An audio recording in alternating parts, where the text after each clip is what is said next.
I have so much to say about this manga and anime. As you will soon notice, I happen to like it a totally normal amount, which is of course why I decided to finally roll up my sleeves and start making analysis videos. I have lots of plans for that, but for now I'll start with some analysis and notes on the manga volume covers. I should mention that I follow the anime first, then read the manga, which means that I don't have the full context that manga readers have, and that for this video we'll talk up to volume 9, which is where the anime has reached at the time of recording this video. Also keep in mind that most of that stuff is my own interpretation. For some of them I'm taking wild guesses, simply based on what I think fits the best. I am not a professional editor, I'm just an internet rando with too much passion for the story. So I'm not trying to act as the smartest here, I'm just yapping. Again, this video is targeted towards both anime watchers and manga readers, but not so much to anyone else. I will mention specific plot points that may be considered spoilers for the uninitiated, so go watch or read it, because it's really good. Then come back here to watch me overanalyze this thing. For those of you who are still here, it will be a given that you know how the story goes and who the characters are, so let's get on it. We start, of course, with the first volume cover. Twilight, in his signature green three-piece suit and calculated look, sits on the designer chair by the name of Grand Comfort, holding a gun and a newspaper. Straight from his posture and on-hand items, we get a clear image of him, someone who gathers intelligence and uses lethal force. Underneath the chair we can see binoculars, photos, coded messages, a suitcase and bullet cases, all pretty fitting for a spy. The gun is down, but the bullet cases indicate that the gun has been fired recently, and Twilight has correct trigger discipline. Now, trigger discipline is something anyone who learns to use guns has to drill in themselves.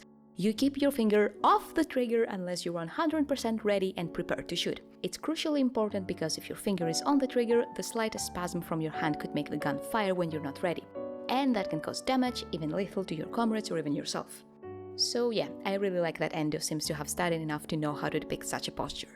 A little more about the gun. Twilight's stance is quiet, collected, the gun is down and the finger away from the trigger. It's not a dynamic pose, he's not in a fight sequence. Contrast that to dynamic poses of action mangas and that immediately tells you that despite the violence implied, the action will not play a big part. The newspaper is an interesting bit. Its title is Daily Ost, which means East in German and is of course the source of the name Ostania, and I find it interesting because throughout the story you can constantly hear the two countries be referred to as the East and the West, along with the names Ostania and Westalis. And since there was a very deliberate reference to East and West Germany being the inspiration for the two countries, I'm led to believe that they once were a united country that split for some reason, and also that its future holds a possible reunification, as outlandish as it may sound to the characters now. Headlines include Tensions, Ostania and Westalis exacerbate Cold War, Watch out for spies, and then something I noticed pretty recently, I mean it's too small, Spy Family is comedy, not serious. On one hand it makes me laugh because it's very deliberately put there as a small note, but also, yeah, not serious at all. Finally, the chair. The general vision for the covers is to have the characters sit in designer chairs, and since every single one is deliberate choice, I will do what I like to do and analyze as much as I can on its choice. So just by the looks of it, it's a very slick chair representing the clean image Twilight wants to present in his roles. It's elegant but also minimalistic. It could fit in pretty much any sitting room, either public or residential, serious or more relaxed space, from a lawyer's office to a waning lounge of a cinema or even an elegant cafeteria. It's both serious and adaptable just like Twilight. But also I notice how angular it is, very straightforward with metal bars almost enclosing it. And that can represent Twilight's reigns over his emotions, very controlled and calculated. Also, there is no room for anyone else on the seat, and no room for spreading around. It's solitary and tight. This will come in contrast with a few other seats, possibly representing how much the respective characters allow room for other people in their lives. And finally, this may be just me crossing 30 and suddenly realizing how much everything can hurt, including parts of my body I didn't know could hurt, but that low back, I see it and I hate it! My current office chair goes high up to my head to provide support for my whole upper body. This chair doesn't even seem to reach the middle of an average person's back. My point? While it looks comfortable, it doesn't look like a chair you relax on, nor one you can sit for long periods of time. And we know that Twilight does not allow himself time to relax or to rest for long. So, I don't know if I'm reaching here, but even that seems fitting for his character. Very small note which may or may not be important. In the first chapter/episode, Twilight calls family life a burden to a spy. In the English version of the volume covers, the title includes the three forgers in the M of the World family. Only in this cover we don't get to see it because Twilight's stupid head is in front of it. Considering that the covers of the original Japanese volumes don't include the trio in the M, I wonder if that was a localization choice, and to have Twilight's figure cover it because he's the one character too preoccupied with anything else to focus on emotionally connecting with family, particularly Anya and Yuri. As he called it, after all, a burden. Right now he's more spy than family, but he'll get there. I believe in you, dude. The inner cover shows Anya in his place with the respective changes in the objects. A volume of spywares instead of a newspaper, a toy gun instead of a real one, and snacks and toys underneath the chair. She has a similar stance, although with bad trigger discipline, but she can learn, and instead of bullet casings, there's crumbs from her snacks. I find it amusing in the way Anya seems to want to be a cool spy herself, but is limited to her wild imagination instead of really knowing what the job actually entails. In the cover of the second volume, Anya is sitting on a marshmallow sofa, wearing her school uniform and only having Mr. Chimera sit next to her. No hidden objects under the seat, because while she does hide her powers and her past in the lab, getting adopted by Lloyd practically gave her a chance to live her life. When Lloyd picked her up from the orphanage, there was only one small travel bag with what I assume were her few clothes. Mr. Chimera is the only toy she picks up, and also the only toy she holds onto for a little while, even though we can see other toys in her first room. So I feel like the lack of objects under the seat signify that she wasn't given a chance for personal growth, neither in the lab nor in the foster families or orphanages she went through. It's the Forger family that will give her that. Anya doesn't look at the camera, unlike Twilight. She looks upper left, which according to body language observations is usually done when someone dreams up an image, and sometimes when they're lying. Anya is, of course, full of imagination and she lies quite a lot to cover up her mind reading, but from her expression, one can also assume that she is currently focusing on listening in on someone's thoughts. She's not excited, as she usually is while imagining up stories and adventures. She doesn't look stressed over having to cover up her mind reading. She looks like she's concentrating. The sitting is also a great choice for her. Unlike the Grand Comfort, the marshmallow sofa isn't very adaptable. There are only specific places where I could see such a sitting fit in, so unlike Twilight, Anya is more expressive of her own character. It's colorful, bubbly, soft and playful, and there's 2 empty seats on her sides. Anya sits on the center with the empty seats ready to welcome her parents, and it's wide enough for someone to be able to rest on it. It's inviting and relaxed without the borders of even armrests to restrict Anya's personality. So overall, a very fitting choice for Anya's character. The inner cover shows Yuri passed out drunk on the sofa, with Anya covering her with a blanket. I assume that's a reference to the first chapter of that volume, which has the castle rescue game where Yuri does get drunk enough to pass out. The cover of the third volume features Yuri in her black assassin dress, sitting on a chair called La Chaise and holding her blood-stained stiletto. Similar to Anya's cover, there are no objects hidden under the chair, only a few blood droplets. It's obviously a point to her violent job, just like how we see Twilight with a gun and empty bullet casings. What I find interesting is that the blood isn't hidden at all. She's not hiding the stiletto nor the blood, and she's even comfortable holding it there, looking at the camera like she's chilling with you after an assassination. That looks to me like a reference to how, despite the fact that she kills people, she's still kind about it and also tries to make their deaths as quick and painless as possible. Like when you're facing her, she won't hide what she's there to do. She's like, "Hi, I've got a job to do, please don't resist if you would be so kind." Yuri is obviously hiding the fact that she's an assassin, but not because she's ashamed of it. It's only because she knows it's against the law.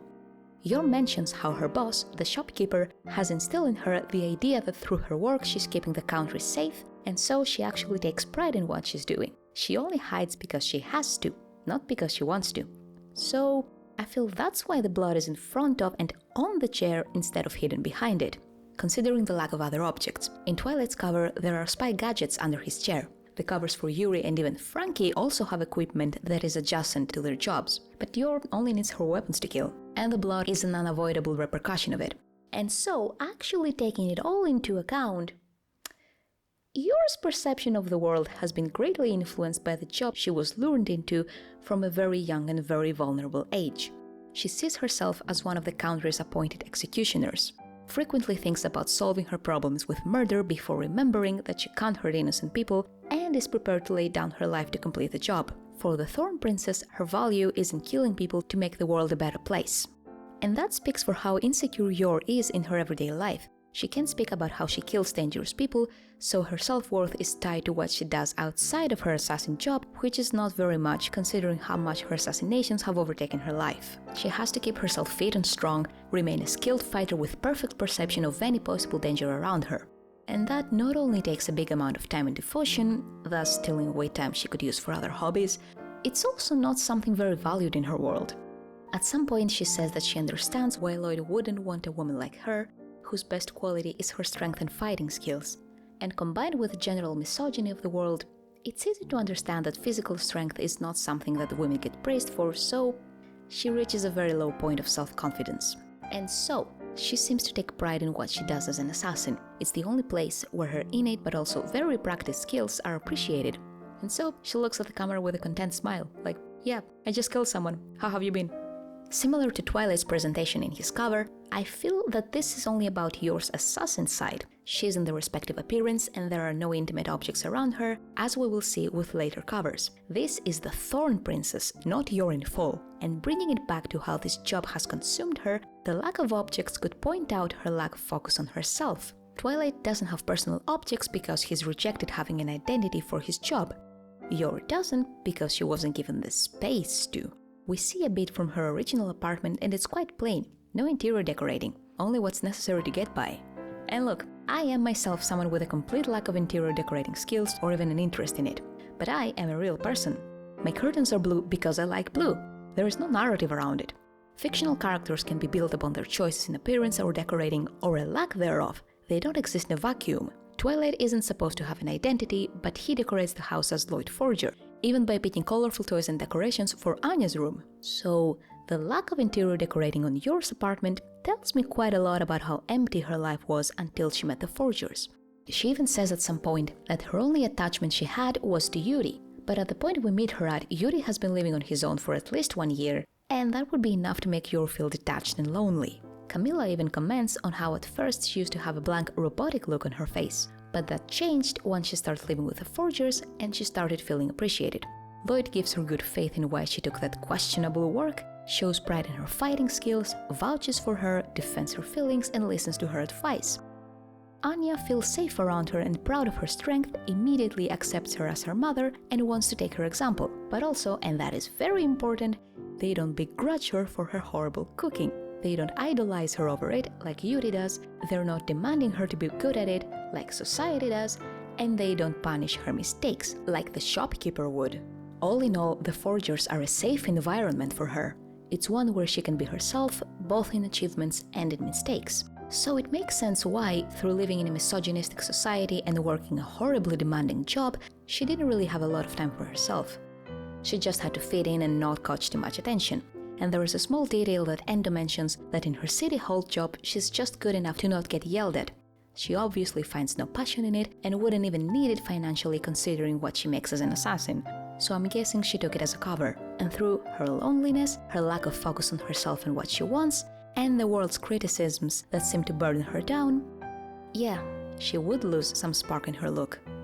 Now I've gotten into this whole tangent because while it's sad that the first focus we get on her is a minimal cover, I think I can be hopeful that if she ever appears on another cover, we might get to see more of Yor, and there will be objects around her chair that reflect who she really is. As for the chair, the white color contrasts nicely with the red of the blood in her dress, but as we see it's on the chair. While Yor is meticulous in cleaning after her kills, it's obvious it leaves a spot on her soul. So, the chair isn't spotless either. As for the shape of it, it's interesting how this chair looks easy to lounge on. You can relax on it and there's lots of space to stretch and even have someone sit close to you. Contrast again to Twilight's restricted sitting, but also to Anya's open couch. She's more relaxed than Twilight, but not as relaxed as Anya. The inside cover shows Twilight despairing over Anya's failing grades, with Anya attempting to comfort him. Once again, a reference to a chapter of the same volume. On the 4th volume, we get Best Boy Bond. He's sitting on a ball chair, wearing his characteristic black bow tie, and on the chair behind him is a futuristic, for the time, TV that plays static and writes "future" on it.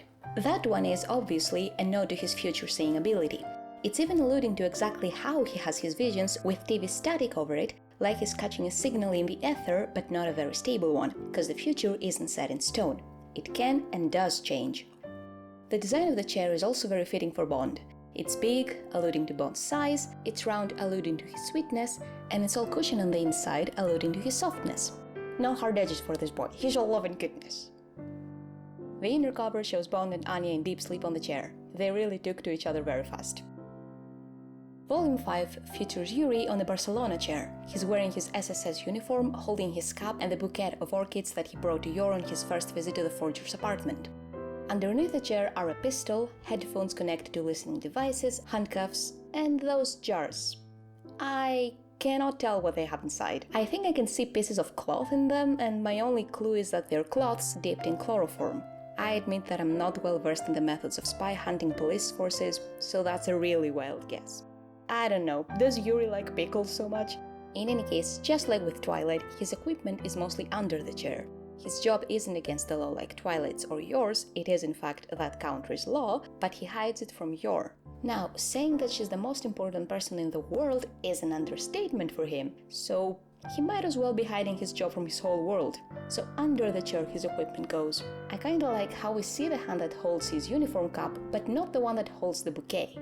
Because as Yuri is introduced to us, he's not just a young man who cares for and loves his sister. He's a ranked lieutenant in the secret police, and his work methods are bleeding into his everyday life. As a kid, he would see Yor come home from work covered in blood, and he mistakenly thought she was getting hurt, but correctly assumed she was working a dangerous job. So he became determined to find a job on his own, not only so he could be financially independent and Yor wouldn't have to work herself bloody, he also got roped into a kind of work that makes him believe he will make the country a better place for her to live in. But the work is dirty and dangerous, and Yuri doesn't want Yor to find out either of those things. So he distances himself from her. He puts his work over his connection with her. It's actually pretty sad. But I've got an entire essay about Yuri and his choice to work for the secret police, so maybe I'll leave that for another video.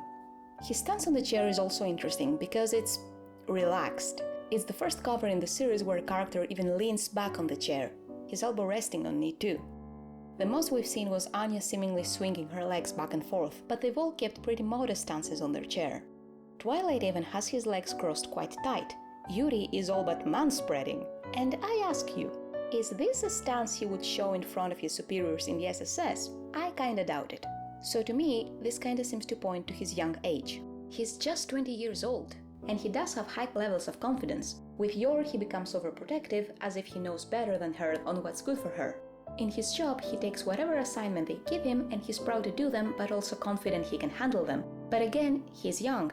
He doesn't have the world experience that Yor or Twilight have. He also grew up under difficult circumstances, which the secret police very likely used as a way to drag Yuri into their extremist side. So I think his stance alludes to a too confident stance. Of course he can handle it. Of course he's doing an honorable job. Of course he's not going to die in the line of duty. Of course he's going to come back home without a bunch of trauma.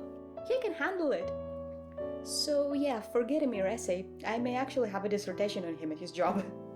Anyway, I don't have a lot of things to say about the chair itself, but I find it interesting that it doesn't have armrests. It's not restricting like Twilight's is, not even in a fancy way like yours is. He doesn't put limits to his behavior, and it's on anyone's judgment on whether that does him any good or not. Yet, there is no room for anyone else to sit beside him. The inner cover for the first time shows a different chair, an electric chair where Twilight is strapped down and zapped with electricity, while Yuri seems to demand from him to sign divorce papers. The picture has a thought bubble on the bottom edge, showing that this is in someone's imagination, and you don't even need to know who is on the main cover to know who would want that. Bro, chill.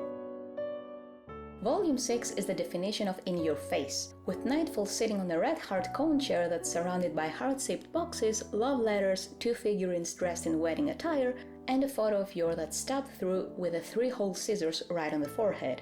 Nightfall has a very casual stance on the chair, propping her foot up on the seat and resting her arms and head on her knee. Her face has the characteristic poker face she assumed once her beloved senpai told her she should hide her emotions, but the stance itself alludes to a very emotional mood.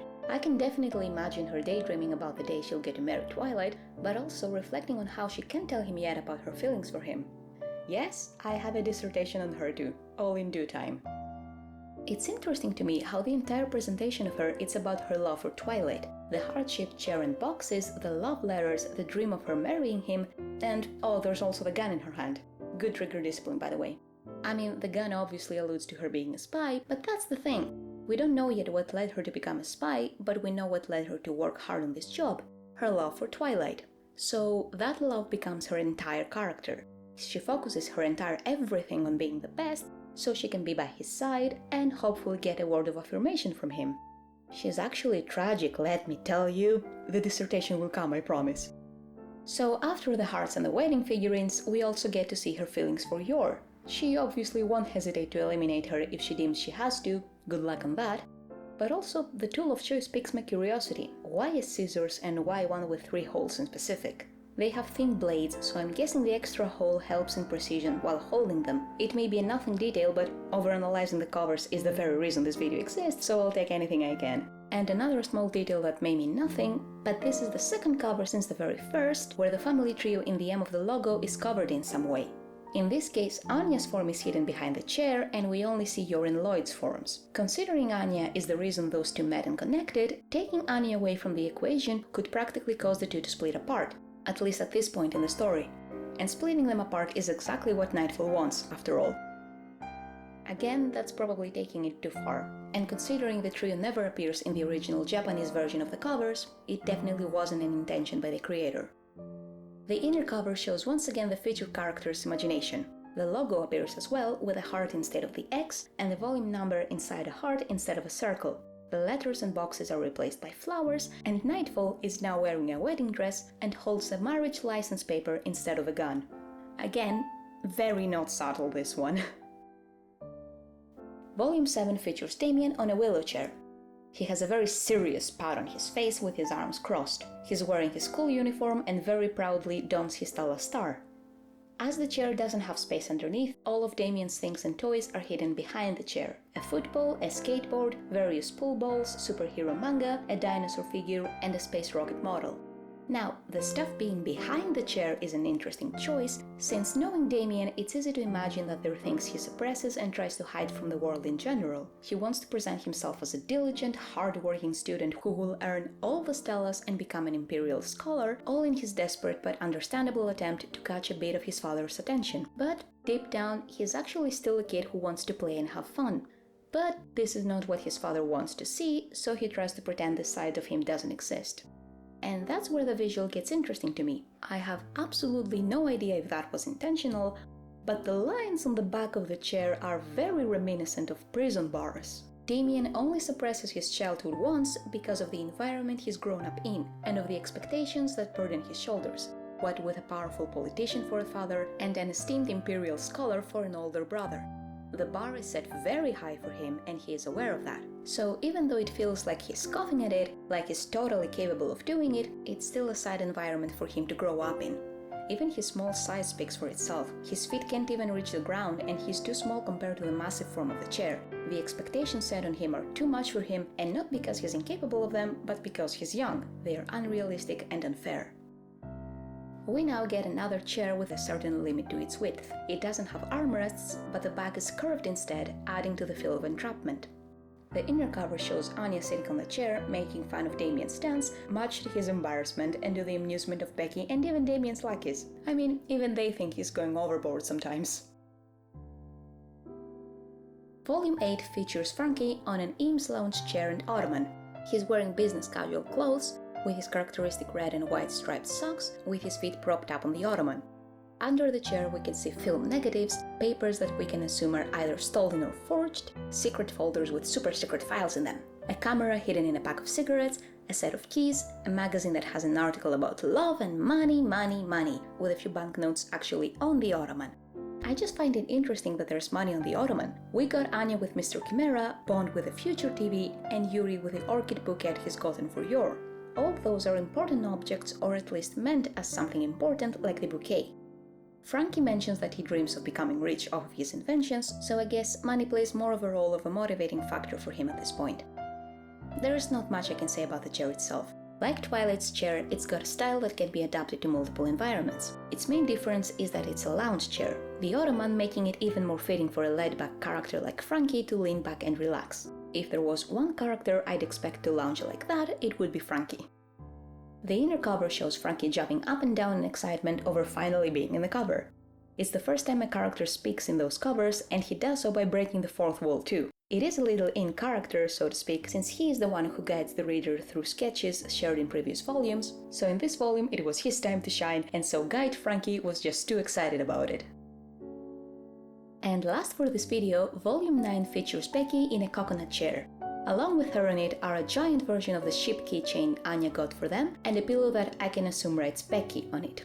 And now, for the first time, we see things scattered in front of the chair. There's clothes, a fashion magazine, purses and gift boxes, along with her school uniform separately, as unlike Anya and Damian, she is wearing casual clothes, a striped dress. Just like Franky, Becky is fully lounging on her chair, relaxed and with a wide smile on her face. The chair is as colorful as Anya's marshmallow sofa is, also reflecting her bright personality, but pink, a nod to her girly attitude and love for romance. The ship keychain is next to her, same way Anya has Mr. Chimera next to her, but the ship is giant instead. Mr. Chimera is an important toy for Anya, but it's just a toy. For all we know yet, it doesn't represent anything. The ship is a very representation of the friendship between Anya and Becky. Its gigantic size can represent how important that friendship is to her. The pillow with her name on it, along with a multitude of stuff on the floor, show that she might be a little bit spoiled. Just a bit. But yeah. One of Becky's typical traits is that she already thinks of herself as a grown-up, but more in the way that she's smart and dreams of romances like the ones in her soap operas, rather than being serious and hardworking like Damian is.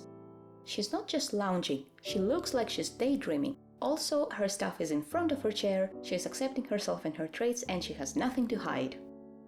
The inner cover shows Martha coming in and scolding Becky for not sitting properly and not wearing her school uniform. Becky, on the other hand, complains that she should get to be in color. It's another break of the fourth wall. I love the rough sketches of the other volumes too. Honestly, that's also fitting because Becky will absolutely follow what she's told to do, but she will do it her way. She will go to a prestigious school to uphold the family name, but she will be an absolute princess about it. She will dress up to impress, but she will do it in her style. She will take romance examples out of a cheesy soap opera, but she will also take examples of desperate measures if it fits her wishes. So Becky will pose and smile for the camera, but she will be a diva about it. This is her victory. And that's all I got. For now, at least. I have so many ideas to continue doing such videos for Spy Family, so do consider subscribing, there's more to come. Thank you so much for watching. Take care, and I'll hopefully see you in the next video. Because it's very deliberately put, but I see it and I hate it. In the first chapter's last episode, particularly Anya,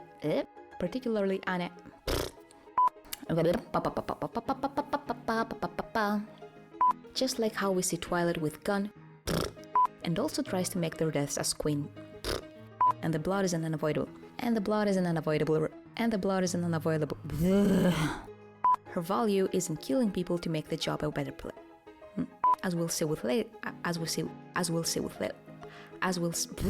Again, that's probably taking it. Again, that's probably taking it too far. Holds a marriage license paper instead of a gun. And holds a marriage. And holds a marriage license paper license. And holds a marriage license. And holds and holds a marriage license. And holds a marriage license. Marriage license.